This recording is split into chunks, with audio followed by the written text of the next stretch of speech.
दिल्ली, भारत की राजधानी, इतिहास और लोकतंत्र की पहचान, लाल किला जिसने सदियों से देश की आजादी, संघर्ष और गर्व को देखा है। लेकिन वर्ष 2025 की एक शाम इसी ऐतिहासिक स्थल के पास ऐसा कुछ हुआ जिसने पूरे देश को झकझोर कर रख दिया। शाम का समय था, लोग अपने काम से लौट रहे थे, पर्यटक लाल किले के आसपास घूम रहे थे, मेट्रो स्टेशन पर रोज की तरह भीड़ थी, सब कुछ सामान्य लग रहा था। और फिर एक पल में सब कुछ बदल गया। लाल किला मेट्रो स्टेशन के पास खड़ी एक कार में अचानक जोरदार विस्फोट हुआ। धमाका इतना तेज था कि उसकी आवाज कई किलोमीटर दूर तक सुनी गई। आसमान में आग की लपटें उठीं, चारों तरफ धुआं फैल गया। सड़क पर खड़ी गाड़ियां जलने लगीं, लोगों में अफरा तफरी मच गई। कोई समझ ही नहीं पाया कि हुआ क्या है। लोग चीखते चिल्लाते इधर उधर भागने लगे। कई लोग जमीन पर गिर पड़े, कई घायल हो गए। इस भयानक धमाके में कई मासूम लोगों की जान चली गई। दर्जनों लोग गंभीर रूप से घायल हुए।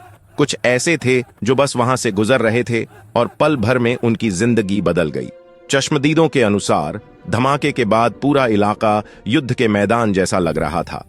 धुआं, आग, चीखें और सायरनों की आवाज, हर तरफ डर का माहौल था। घटना की सूचना मिलते ही पुलिस और राहत टीमें मौके पर पहुंची। घायलों को तुरंत अस्पताल ले जाया गया। पूरा इलाका सील कर दिया गया। लाल किले के आसपास सुरक्षा खड़ी कर दी गई। जल्द ही जांच शुरू हुई। दिल्ली पुलिस के साथ साथ राष्ट्रीय जांच एजेंसी को भी इस मामले की जिम्मेदारी सौंपी गई।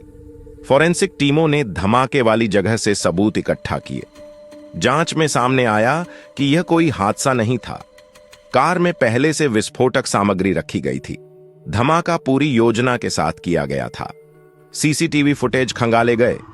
कैमरों में देखा गया कि धमाके से कई घंटे पहले उस कार को वहां पार्क किया गया था। यह साफ था कि हमलावर भीड़ और समय का इंतजार कर रहे थे। जैसे जैसे जांच आगे बढ़ी, आतंकवादी साजिश के संकेत मिलने लगे। कुछ संदिग्धों को हिरासत में लिया गया। पूछताछ में कई चौंकाने वाली जानकारियां सामने आईं। मामला आतंकवाद से जुड़ा हुआ पाया गया और सख्त कानूनों के तहत दर्ज किया गया। इस घटना के बाद पूरे देश में सुरक्षा अलर्ट जारी कर दिया गया। हवाई अड्डों, रेलवे स्टेशनों और भीड़-भाड़ वाले इलाकों में निगरानी बढ़ा दी गई। हर संदिग्ध गतिविधि पर नजर रखी जाने लगी। देश के शीर्ष नेताओं ने इस हमले की कड़ी निंदा की। पीड़ितों के परिवारों के प्रति संवेदना व्यक्त की गई। सरकार ने आश्वासन दिया कि दोषियों को किसी भी हाल में बख्शा नहीं जाएगा। लेकिन सबसे बड़ा दर्द उन परिवारों का था जिन्होंने अपने अपनों को खो दिया। कुछ लोग अस्पतालों में जिंदगी और मौत से जूझते रहे। कई परिवार आज भी उस एक पल को भूल नहीं पाए हैं। यह हमला सिर्फ लोगों पर नहीं था, यह हमला देश की शांति और सुरक्षा पर था।